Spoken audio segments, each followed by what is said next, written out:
Hello, I'm Casey Aiken, and this is 21 This Week. Coming up next, Governor Hogan's highway plan approved by Board of Public Works, but not without some drama.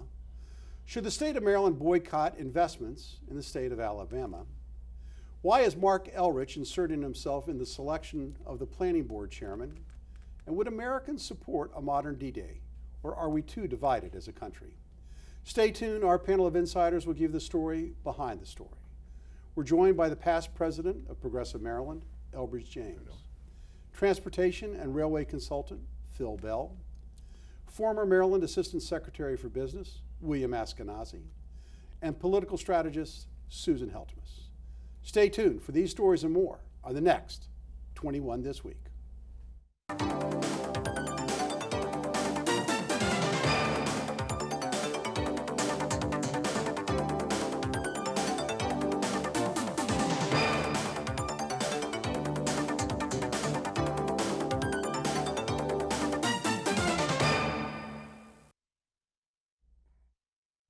As reported in the Washington Post, the Maryland Board of Public Works voted 2-1 Wednesday to allow the state to solicit private companies to build and operate toll lanes on Interstate 270, the Capital Beltway, as part of Governor Larry Hogan's plan to ease traffic congestion in the Washington suburbs. Bill, why was Governor Hogan's plan to address the broken transportation routes of the Beltway, American Legion Bridge, and I-270 so controversial and generated such opposition? Well, it depends who you talk to. Mark Elbridge and a lot of the environmentalists thought that it would be an environmental disaster, but it's not going to be. Environmental impact statements will be taken out. I think they were upset about the private partnership part of the deal, when in fact, look at the ICC. We survived decades of that kind of turmoil, but it eventually happened. 34 houses will be arguably displaced under eminent domain. That is a pittance compared to what type of gains this type of expanded railway will have, or transportation system will have, because we can't not do anything about the traffic. Monorail is not the solution, and certainly federal funding will step in. So I don't think it's a 10-year plan, Casey, any way you look at it. But it's classical philosophical debate, also some political maneuvering here. Mark Elbridge was a big supporter of buses and all these programs, but people don't want to leave their cars. That's a fact. And expanding the lane is the only practical solution, I think, to this problem. Well, Phil, I want to ask you, because I think one of the things that I don't like about it is the public-private partnership aspect of it. I think if we're going to build roads that the general public can use, why not fund it from the government and not impose a regressive tax on transportation? Now, Casey, this is one of those times when we disagree. I think the public-private partnerships with these roads is one of the best things you can do. I live over on the other side of the river, and we have them on the Beltway. And one of the best things, actually, Beltway and down I-95 all the way to Fredericksburg, you can travel quickly. The rates are reasonable. It's great. So you never take I-66 inside the Beltway, paying $67 during peak time. But wait a second, I do take it, and that is actually the state-owned. That's not a public-private partnership. That money goes directly to blackface Governor Ralph Northam, and he will do absolutely nothing to cap the tolls. I want to talk to you, Susan, about this in particular, because Emmett Tidings, vice chairman of the Suburban Transportation Alliance, wrote in a guest commentary to Bethesda magazine that there is an absence of leadership, alternatives, and lack of response from Montgomery County officials. Is he correct? Now think about this. We have a traffic problem, and all 9 members of the county council last year refused to even study it. This is a 60-year, 100-year. This is a 60-year, 100-year problem. What's the problem? Well, you talk about leadership. One of the problems that you talked about, the public-private partnership, I just want to address that for a second. It is the biggest public-private partnership in the history of the United States if it goes through. And some people did show leadership. Tom Huckert has come up with a plan. Nancy Cupp, our treasurer, took some leadership and said that she was concerned, and she's our state treasurer, that there wasn't enough financing information. Where is the leadership on the county council on this? We are choking on traffic. Tom, all you have to do is get on that beltway at any hour of the day, any day of the week, and we're choking on traffic. Well, you talk lightly about the houses. It always seems to be the same little neighborhood in Silver Spring that gets hooked up. But the problem is that they didn't listen. Now, conversations were supposedly took place 2 years ago when the county executive was Mr. Leggett. The state never approached the current county council or Mr. Elbridge. Susan, you're talking all around the subject. No, they did. And one of the things that we talked about last week on the show was Eisinger's proposal for 270 and the monorail. And what's interesting is the State Department of Transportation is now looking at it. And nothing is going $3.4 to... billion you guys, monorail? this is so this is a ridiculous conversation. A monorail to nowhere is going to take people out of their cars. But Casey, Bill is It will. Bill is absolutely right. People want to be in their cars, and let me tell you something else.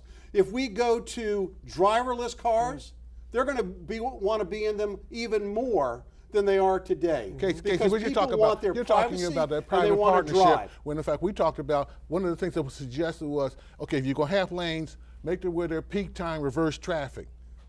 Those have worked in places. Those are suicide lanes. No, they're Elbridge, not. They They worked in are. Virginia for years. And There it were no works on the accidents. Bay Bridge. People Correct. do it. Listen, we Right. got to What- build highways, and nobody in this damn state is doing enough to think about the long-range implications. Casey, Well, you're then, right. You're but right. you know we what? need Thanks to build highways. Mr. Elbridge, though, now the governor is going to address the bridge before he wanted Oh, to. So okay. it's going to be That's great. 270 and the bridge. That's a start. And they'll never build another highway in our lifetime. Elbridge, we're going to shift gears now.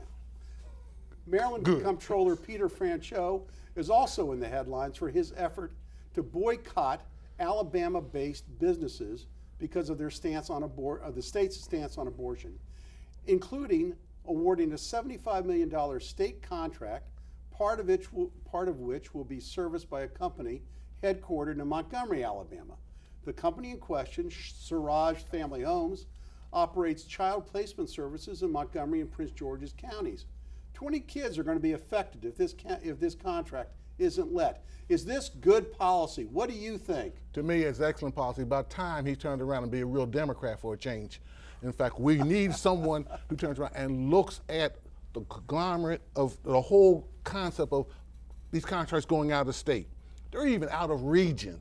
Don't tell me you can't find an adoption firm that's But in that's not the point. the Let's talk region. about whether or not he should be boycotting Yes. a state of Alabama. As the No, only we legislation.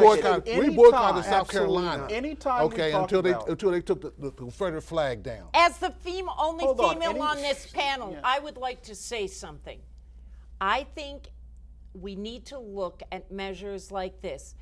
The four of you cannot appreciate what is happening to women across this country. Susan, And there is a difference of opinion on that. not over 70% of Americans, There's a over difference of 70% opinion. abort. And this is bad policies. Okay, Phil, let yeah, me ask you. yeah. If the flyover states, the conservative states, decided they didn't want to invest in Maryland because of Maryland's gun policies in the Second Amendment, would that be good policy? It would be bad policy. But although it's kind of interesting when it comes to Target, if you look, there was a stealth boycott of Target. They lost about $4 billion off their revenue when conservatives stopped going there over bathroom bills. But what I want to point out is it's very interesting that now it's okay for Peter Franchot, a Democrat, to hold children hostage for political purposes. But if we Wait, even 20 try to 20 detain children that can be a couple placed of in have illegal other immigrants, services? that's somehow a problem. Let's just take Wait, a I want to hear Bill. Yeah, just take a step back. We have a concept called federalism in this country. We have 50 states who respect each other's policies, et cetera. There's a concept called comity, C-O-M-I-T-Y. We may disagree with what other state does, but it's a grave mistake for Maryland to boycott another state's issues that their people elected those leaders. I might So it's good insert- for Alabama, then I let's might stay in insert Alabama. that a decision wasn't made and it was decided these children are not going to be harmed in any way. But I think at the bottom of this is we may have comity among states, but we also have Roe versus Wade. We also have the Commerce Clause in the Constitution, which trumps Roe v. Wade. Bill, Governor Hogan announced this week that he's not running for re-election or not running against Donald Trump in the presidential primaries. Was that smart on the part of the Yeah, governor? it was very smart on part of it. He's not ready. Although he may be ready for prime time, it's not going to be 2020. He's just becoming more known nationally. He's obviously a very popular governor in the state of Maryland, but he needs to get out there. He needs to go to more places. He's been to Iowa, New Hampshire. He was testing the waters. Also, the Republican National Convention and all the big money donors don't really know him as a household name yet. If he's a Main Street, common sense Republican that he is and can appeal across the aisle, give him 4 more years. Good move. And if Trump Good is move. not in the picture next year, a lot of things can happen between now and then. He is first in line, perhaps.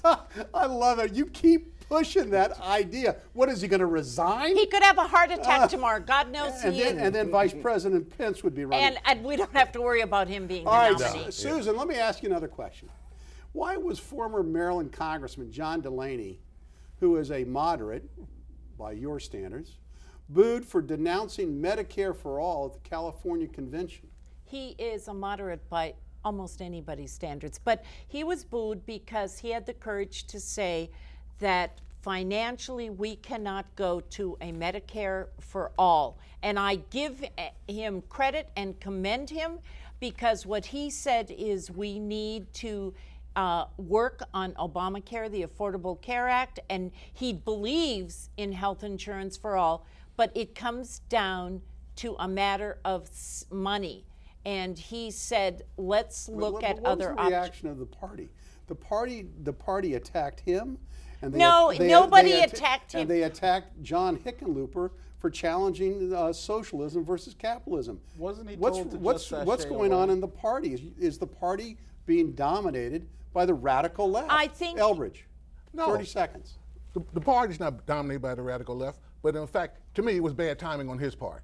He chose the wrong state, and he chose the wrong platform to bring out his stance. There is He no was wrong asked the state. question, so he there is answered. no wrong He state. could have moderated It was, it. it He was could have during the gave a Democratic less National answer. Committee. It was during a Democratic A state convention. It was a You're state right. convention. It was a state the convention. bottom All line right, wait, is you I got- agree wrap with it him. up now. I agree with him. He did We're the going right to break. thing. And when we come back from this short break, why is Mark Elrich inserting himself into the selection of the planning board chairman?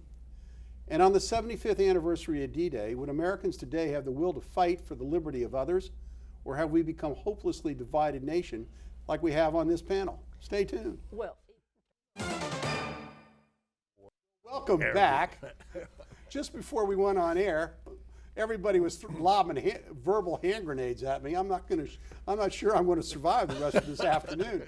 All right, Elbridge, since you were one of the perpetrators there, whenever there's a vacancy on the Montgomery County Planning Board, which oversees development plans, master plans, and zoning changes, political intrigue seems to follow.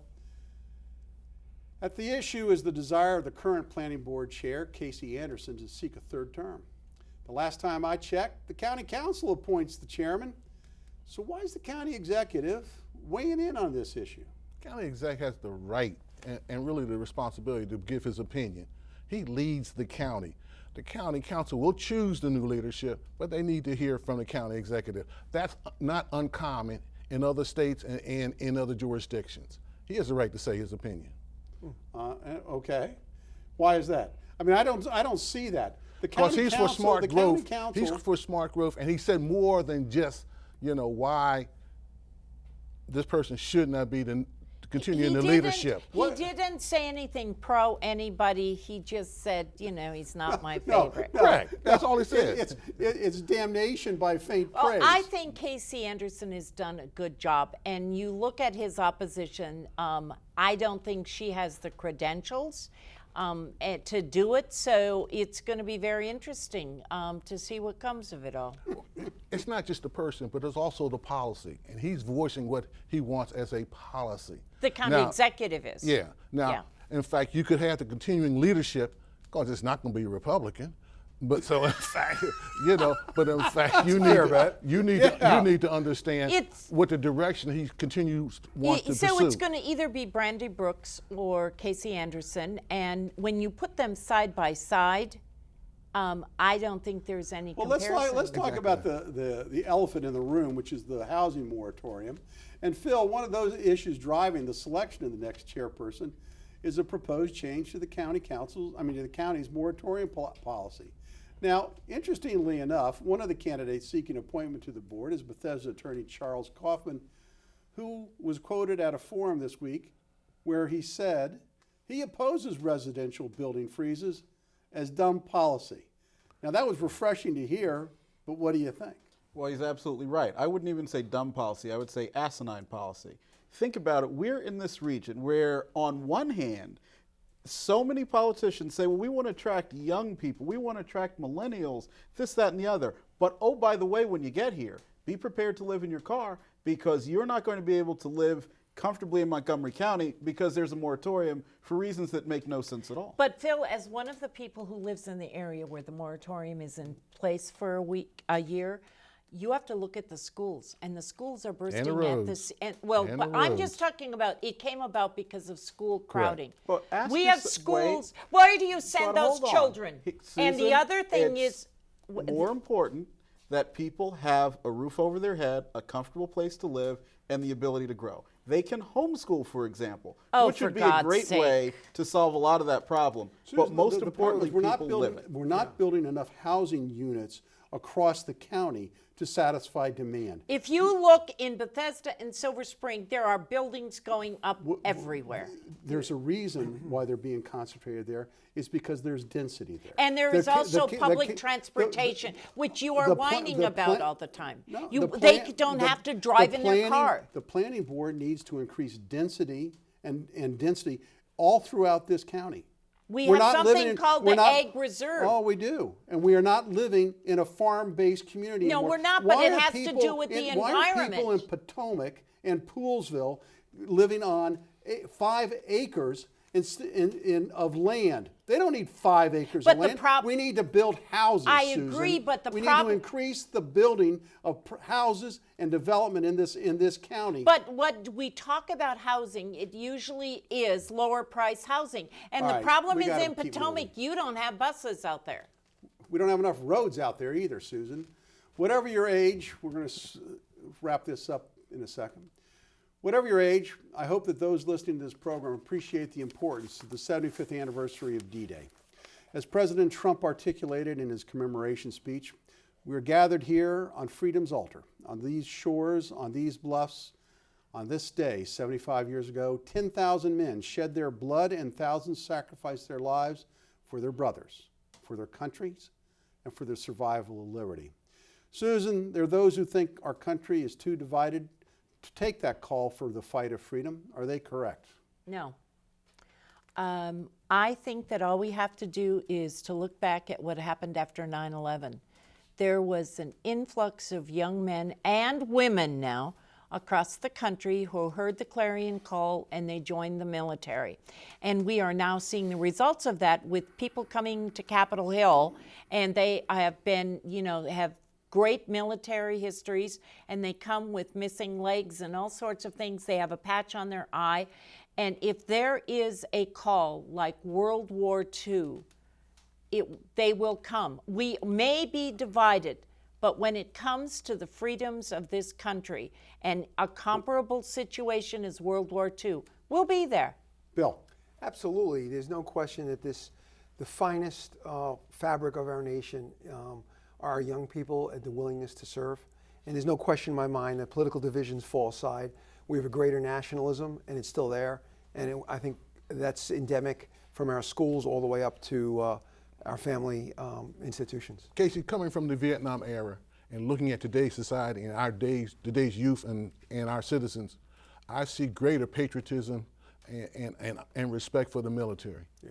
This is a great country, and I think our people are standing up. Yeah, I just have to agree with what everybody said up here. I want to say it's very important. We are divided as a people. We're supposed to be divided. That's kind of us historically, but we always have come together and been able to take on these great challenges, and it would absolutely happen again today. Well, here's what I'm worried about.